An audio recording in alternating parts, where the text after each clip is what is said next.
Assalamualaikum warahmatullahi wabarakatuh. Hai teman-teman, apa kabar? Saya harap kalian semua baik-baik saja. Kami dari kelompok 4 akan memperkenalkan diri. Perkenalkan, yang pertama ada Diana Elda Safitri dengan NIM 119200817. Lalu ada saya, Dinda Amalia dengan NIM 119200819.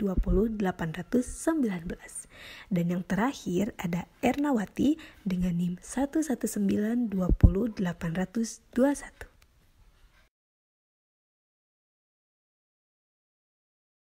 Nah, teman-teman, di sini kita akan menjelaskan kepada kalian semua tentang apa itu metode studi dalam filsafat. Dalam memahami filsafat pendidikan, baik penyelenggara ataupun pelaksana pendidikan, seharusnya dapat memahami tentang filsafat pendidikan dan juga metode dalam pendidikannya. Sebab metode merupakan langkah atau cara menyelenggarakan pendidikan. Metode merupakan salah satu hal krusial yang perlu dirumuskan. Herman Hohorne memberikan pembatasan tentang arti metode dalam pendidikan sebagai suatu prosedur dalam mengajar. Suatu metode atau kombinasi metode yang dipergunakan dapat diidentifikasi, walaupun seorang pengajar tidak menyadari sama sekali permasalahan metode. Suatu prinsip metode yang sering diikuti adalah ajarlah orang lain seperti orang lain pernah mengajarmu. Oke, langsung kita masuk ke pembahasan.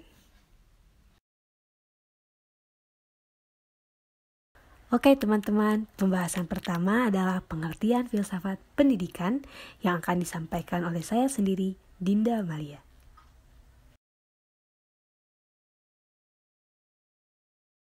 Pengertian filsafat pendidikan. Filsafat pendidikan Islam memperhatikan prinsip-prinsip dan konsep-konsep yang mendasari pendidikan dalam Islam. Tugas filsafat pendidikan adalah memonitori dan mengontrol basis-basis pendidikan. Filsafat pendidikan bekerja dalam rangka menganalisis, mengkritik, mendekonstruksi, dan mendisintegrasi infrastruktur pendidikan yang ada, serta terus-menerus memproduksi konsep-konsep baru atau menunjukkan apa yang semestinya dijadikan konsep. Nah, dengan demikian, filsafat pendidikan Islam melampaui hal-hal dan nilai-nilai yang selalu bersifat absolut. Tidak ada konsep yang sakral atau prinsip yang abadi. Filsafat pendidikan selalu bersifat dinamis dan karenanya pendidikan yang ideal pun bersifat dinamis. Nah, dinamisme sendiri merupakan pemikiran bertolak dari liberalisasi aktivitas berpikir namun tetap dalam wilayah kontrol nilai-nilai agama. Inilah perbedaan kebebasan berpikir dalam Islam dibanding kebebasan ala Barat. Pembahasan yang kedua yaitu metode pendidikan Islam dalam tinjauan filosofis yang akan disampaikan oleh Diana Elda Safitri.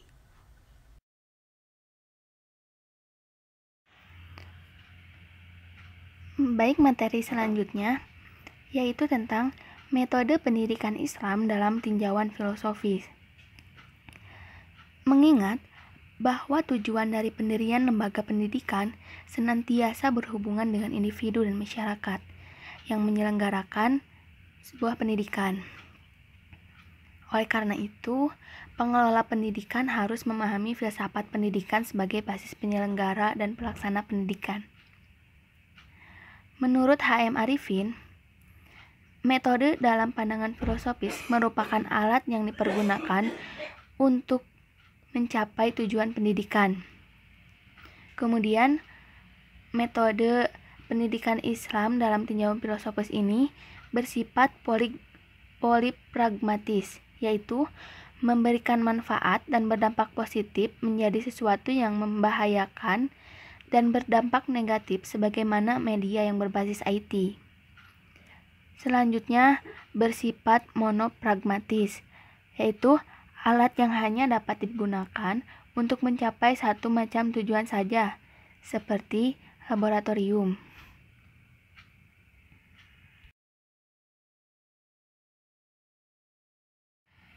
Metode pendidikan Islam dalam tinjauan filosofi selanjutnya yaitu menurut Al-Ghazali, metode pendidikan Islam diharapkan menjadi manusia yang sempurna, mengintegrasikan kemampuan rasional dan kekuasaan Tuhan, tumbuh menjadi manusia yang kritis sekaligus spiritualis, lalu ditekankan pada perbaikan sikap dan tingkah laku. Lalu guru harus mencintai muridnya sebagaimana anaknya sendiri, lalu memberi penasihat kepada anak didik agar menuntut ilmu tidak sekedar untuk kepentingan pribadi, melainkan untuk mendapatkan ridho Allah.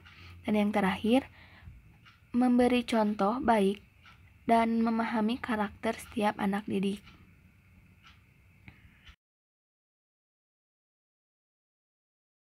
Pembahasan yang selanjutnya adalah metode ilmiah yang diakui Islam, yang akan disampaikan oleh Diana Elda Safitri.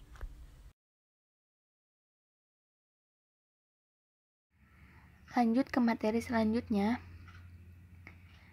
yaitu metode ilmiah yang diakui oleh Islam. Terdapat 4 metode yang diakui oleh kaum intelektual Islam, yaitu metode bayani, yaitu metode yang menggunakan teks dalam memperoleh ilmu pengetahuan dan mengandalkan teks dalam mencari kebenaran. Yang kedua, metode burhani atau demonstratif adalah suatu metode rasional atau logis yang digunakan oleh para filsuf, sebab metode ini dipandang paling akurat. Ketiga, metode tajribi.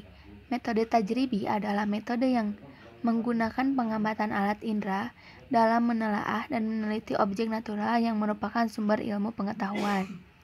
Yang keempat, metode irfani merupakan metode yang menggunakan pengalaman dalam memperoleh ilmu pengetahuan, atau metode ini lebih dikenal dengan intuisi. Dan materi yang keempat, alias materi yang terakhir, adalah metode berpikir rasionalis yang akan disampaikan oleh Ernawati. Materi selanjutnya mengenai metode berpikir rasionalistis. Menurut René Descartes yang merupakan seorang filosof Perancis, mengatakan bahwa kita dapat berpikir lebih luas bila mana berpikir berdasarkan metode yang rasionalistis untuk menganalisis gejala alam. Dengan demikian, kita mampu menghasilkan ilmu-ilmu pengetahuan yang berguna seperti ilmu dan teknologi. Menurut René Descartes, ada 4 langkah berpikir yang rasionalistis. Di antaranya, poin yang pertama, kita tidak boleh menerima begitu saja hal-hal yang belum diyakini kebenarannya. Tetapi kita harus secara hati-hati mengkaji hal tersebut, sehingga pikiran kita menjadi jelas dan terang, dan membawa kita kepada sikap yang pasti dan tidak ragu-ragu lagi. Poin yang kedua, menganalisis dan mengklasifikasikan setiap permasalahan melalui pengujian yang teliti ke dalam sebanyak mungkin bagian yang diperlukan bagi pemecahan yang memadai. Poin yang ketiga, dalam menghadapi permasalahan, kita harus menggunakan pikiran untuk menyelesaikannya. Dengan cara demikian, kita dapat mengawali dengan menganalisis sasaran-sasaran yang paling sederhana dan paling mudah untuk diungkapkan, maka sedikit demi sedikit akan dapat meningkat ke arah mengetahui sasaran yang lebih kompleks. Dan poin terakhir, dalam tiap permasalahan, dibuat uraian yang sempurna serta dilakukan peninjauan kembali secara umum, sehingga benar-benar yakin bahwa tidak ada satupun permasalahan yang tertinggal. Materi selanjutnya mengenai metode lain yang digunakan dalam studi filsafat pendidikan, di antaranya 1. Metode analitis sintesis, yaitu suatu metode yang berdasarkan pendekatan rasional dan logis terhadap sasaran pemikiran secara induktif dan deduktif serta analisis ilmiah.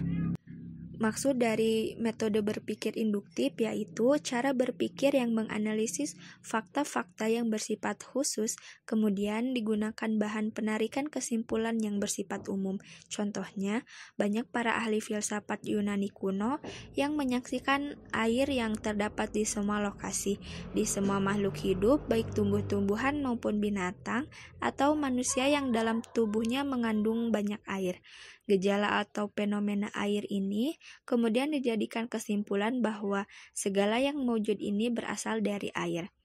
Lalu, berpikir deduktif yaitu berpikir dengan menggunakan premis-premis dari fakta yang bersifat umum menuju ke arah yang bersifat khusus sebagai kesimpulannya.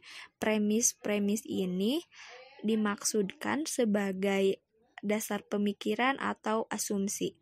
Contohnya, ada premis mayor. Premis mayor ini adalah suatu permasalahan yang konteksnya masih bersifat umum. Contohnya, bangsa yang ingin memperoleh kemajuan hidup harus memperoleh pendidikan yang baik dan terencana. Lalu, muncullah premis minor. Premis minor ini permasalahannya lebih spesifik.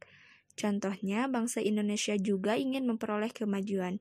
Lalu, bahwa bangsa Indonesia harus memperoleh pendidikan yang baik. Untuk poin yang kedua, metode menggunakan analisis bahasa dan analisis konsep. Analisis bahasa digunakan untuk mengetahui arti sesungguhnya dari sesuatu, sedangkan analisis konsep adalah analisis kata yang dianggap kunci pokok yang mewakili suatu gagasan atau konsep. Kedua analisis tersebut tak dapat dipisahkan dan selalu berhubungan satu sama lain. Sebagai contoh analisis bahasa ialah berusaha memahami terminologi fitrah apakah sama dengan bakat ataupun kemampuan dasar. Lalu analisis konsep contohnya memahami definisi. Contohnya tujuan pendidikan adalah untuk membentuk warga negara yang baik. Terima kasih. Alhamdulillahirabbil alamin. Presentasi kali ini dicukupkan sampai di sini saja. Akhir kata, tiada gading yang terletak, tiada karya yang sempurna selain dari karyanya. Demikian pula dengan presentasi kali ini yang masih jauh dari kata sempurna. Oleh karena itu, kritik dan saran kami harapkan sebagai bahan evaluasi di masa mendatang.